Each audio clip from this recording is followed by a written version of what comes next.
મહેસાણાના યાત્રાધામ બહુચરાજીમાં ગંદકીથી પરેશાન લોકોએ સ્થાનિક મામલતદારને આવેદનપત્ર આપી અને ગંદકી દૂર કરવા માટે રજૂઆત કરી। બહુચરાજી મંદિર અને આસપાસ ગંદકીનું સામ્રાજ્ય જોવા મળે છે। અહીં આવતા યાત્રાળુઓ અને સ્થાનિકો ગંદકીથી પરેશાન છે। મામલતદારે પણ સ્વીકાર્યું કે મંદિર અને આસપાસના વિસ્તારોમાં ગંદકીનું પ્રમાણ વધારે છે। સાથે જ હૈયાધારણા આપવામાં આવી કે આ ગંદકીને દૂર કરવાનો પ્રયત્ન કરવામાં આવશે। तो आ मामले बहुचराजी ग्राम पंचायतना सरपंच तो हकीकतने पण स्वीकारवा तैयार नहोता। તેમણે તો કહ્યું કે સફાઈ કરવામાં આવે છે પણ ક્યાંક ગંદકી હશે તો તેને દૂર કરવામાં આવશે। આ ગંદકી જોઈને સવાલ એ થાય છે કે સ્વચ્છતા અભિયાન પાછળ લાખોનો ખર્ચ કરવામાં આવે છે તો તે ખર્ચ જાય છે ક્યાં? શું સ્થાનિક પ્રશાસનની ગંદી નીતિ આ ગંદકી પાછળ જવાબદાર છે? યાત્રાધામોની અંદર સ્વચ્છતાની પાછળ લાખો રૂપિયાનો ખર્ચ થાય છે, પરંતુ કયા પ્રકારની સ્વચ્છતા છે તેના હું દ્રશ્યો બતાવીશ। આ યાત્રાધામ બહુચરાજી છે જ્યાં લાખોની સંખ્યામાં યાત્રિકો આવે છે। અહીંયા હું જે બતાવીશ કે મુખ્ય પ્રવેશ દ્વાર છે જ્યાંથી યાત્રિકો એન્ટ્રી કરે છે। હવે તેના બાજુના આ દ્રશ્યો છે કે જ્યાં આ રીતે ક્યાંક ને ક્યાંક સ્વચ્છતાનો અભાવ છે। આ રીતે ગંદકીથી તમામ જે સાઈડનો ભાગ છે તે ભરાયેલો છે। કોઈ પણ પ્રકારની સફાઈ થયેલી નથી। જ્યાં પણ આપણી નજર પહોંચે ત્યાં આ રીતે ગંદકી જોવા મળે છે। સવાલ એ થાય છે કે લાખો રૂપિયાનો ખર્ચ થાય છે પરંતુ સફાઈનો અભાવ જોવા મળે છે।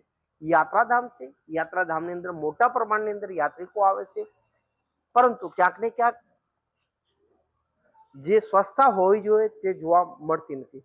આ તરફના દ્રશ્યો બતાવીશ કે જે આ યાત્રાધામનો મુખ્ય પ્રવેશ દ્વાર છે જ્યાંથી યાત્રિકો અંદર આવી શકે। અહીંયા લાંબી કતારોની અંદર લોકો આવતા હોય છે પરંતુ તેની બંને તરફ આ રીતે ક્યાંક ગંદકી હોવાના કારણે યાત્રિકો પણ પરેશાન છે। હારૂન નાગોરી, એબીપી અસ્મિતા, મહેસાણા। બિલકુલ વ્યાજબી નથી, કેમ કે મંદિર અને યાત્રાધામ ને એ બધું સ્વચ્છતાના પ્રતીક છે।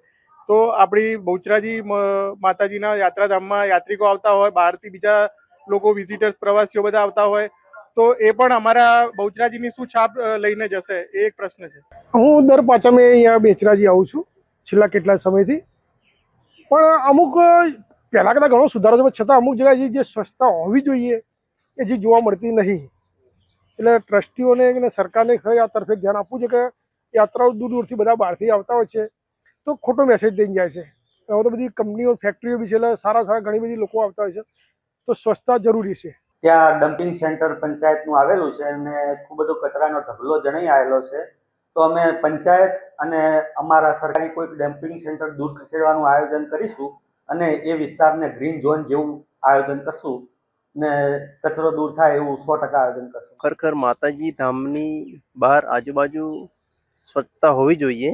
જે કચરો જે કંઈ હોય એ કચરો આમ બધે જોવા મળે છે, એ ખરેખર કચરો હોવો ના જોઈએ, બરાબર છે। માતાજી ધામની બહાર બરાબર સ્વચ્છતા હોય તો જ આપણને ખરેખર માતાજી પવિત્ર ધામ કહેવાય છે।